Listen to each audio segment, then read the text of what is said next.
Good evening. Welcome to Beginners Academy. Tonight's subject is Go Ahead and Try Radar. I'm Greg Lane in for KGL in Dothan, Alabama.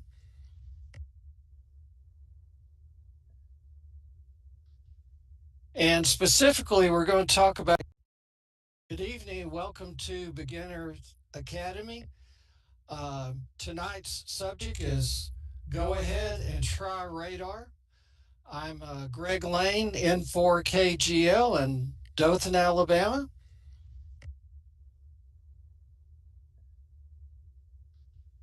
And specifically, we're going to talk about Radar Rally.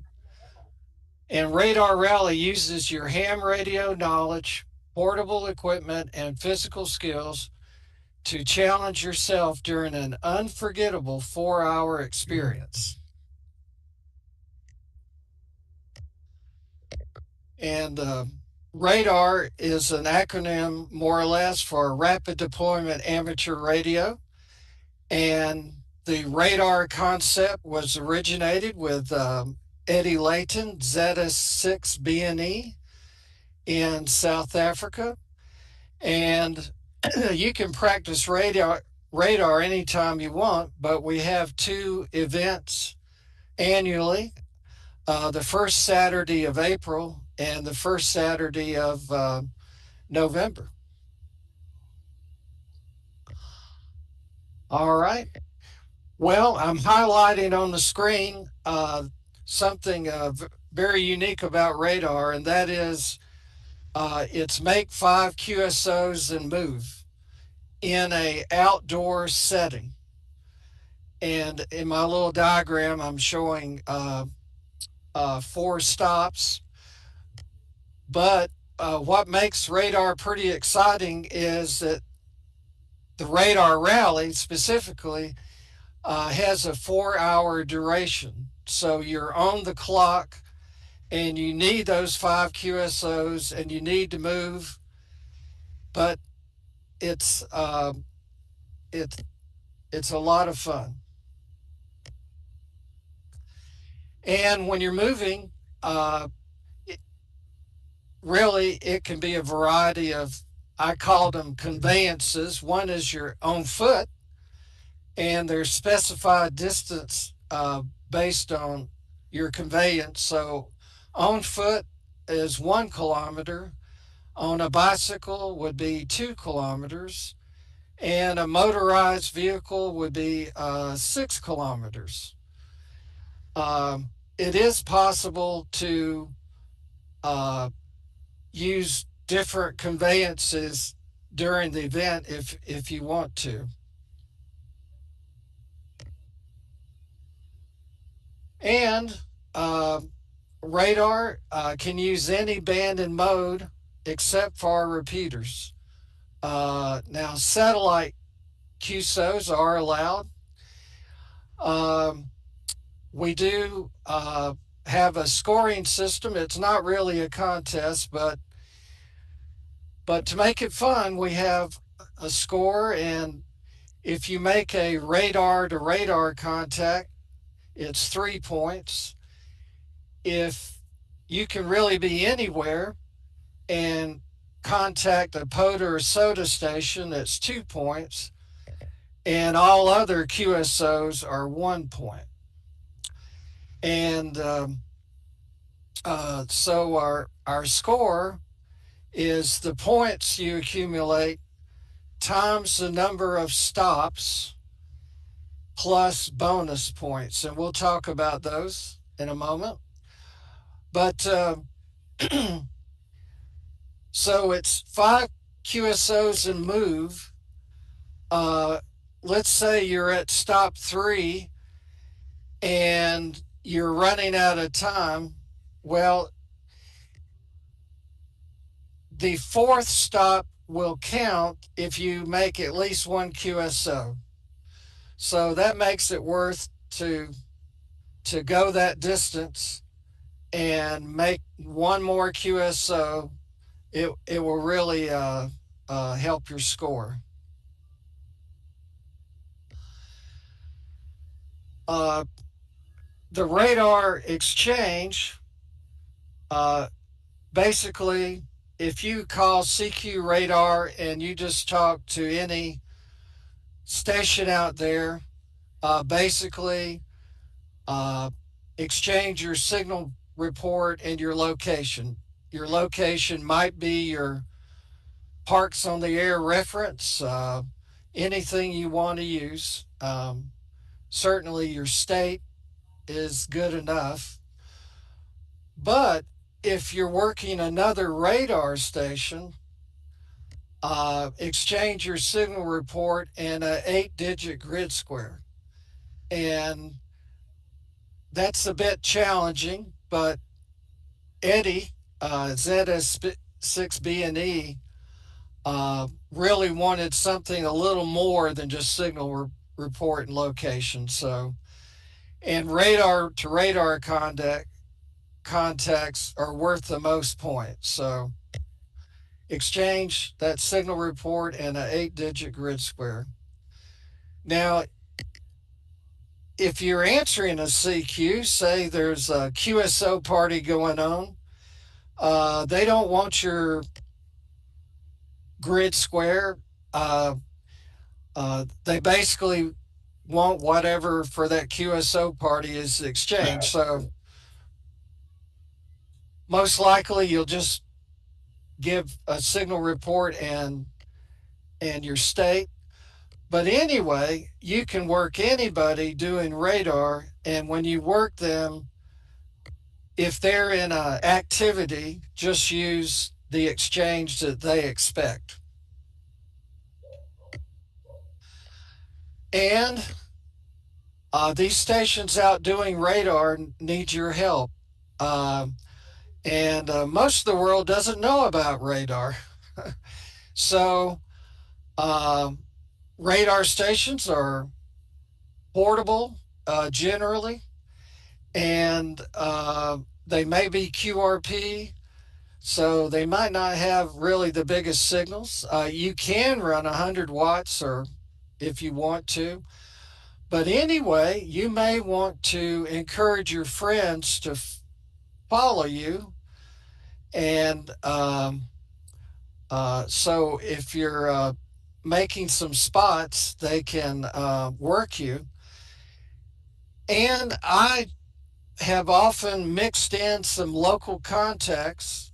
Uh, if I'm desperate for that fifth contact, I'll get on the local repeater and beg for a station to go over to Simplex so I can work them. And that's when somebody needs to answer you on the repeater. So the more you socialize the idea of radar, the better.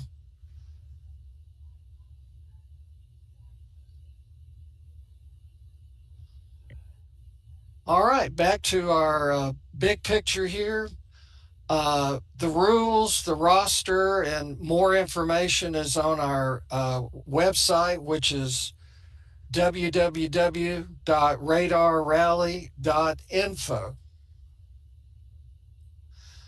This is a screenshot from that website, and it's basically a blog, and the top item on the blog is that registration is open for the April 5th, 2025 Radar Rally. And the reason we encourage registration is so if we know what radar stations are participating, the more likely we can uh, get some radar to radar contacts going. So the registration process is to send me an email, lanekg@gmail.com, with just this basic information, name, call. Um, if you're operating on Saturday or Sunday, Sunday is a backup day. If you just absolutely can't get on Saturday, then the following Sunday would be an opportunity. Your venue, I don't know if I mentioned, but the venue can be anything you dream up. It doesn't have to be a POTA or a SOTA on their list. It can be anywhere. But a POTA, a park, might be a great place to operate because you're going to have a built in audience if you spot yourself on Parks on the Air. A start on UTC to start your 4 hour activity, your conveyances on foot, bicycle, canoe, or a combination of that, the bands you expect to operate, the modes you expect to operate. QRP, yes or no, there is a QRP bonus. And the spotting method. Now, there is no, well, over the years, just a lot of different methods have been tried. Um, I'm going to talk more about a method of spotting that I really recommend. Uh, but you're not absolutely tied into that method. So I'm I do have some registrations I haven't put on, but we'll accumulate registrations on our roster, um, and uh, we usually have a dozen or more, and it's pretty early. So the closer we get to April 5th, I hope we get a lot more registrations. And let's see, I'm going to highlight uh, that Eddie ZS6B&E is uh, very capable of putting up web pages, I guess, connected to a database to do logging. He has a project he calls the Cool Logger, COOL, that's used a lot in South Africa. But Eddie has provided essentially a logger and a spotter and an evaluator for radar. And it's very cool, and we'll look at some screenshots. But this is on the website. There's a post that gives you the links to access the this capability.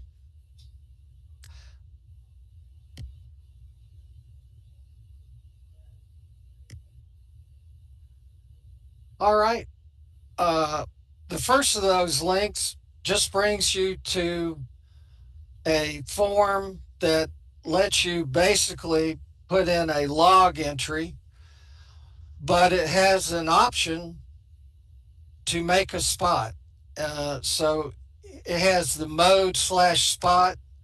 Now, this is available on the web, so you don't need an app or application. Just if you do have internet, you could use this real time, and you could use it just for doing spots. So basically, you're going to let folks know your call sign, your frequency, and your mode.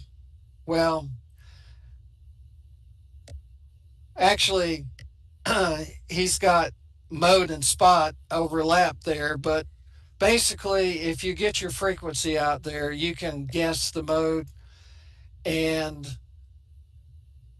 it will, I'll show you the next screen, it will put a spot up there.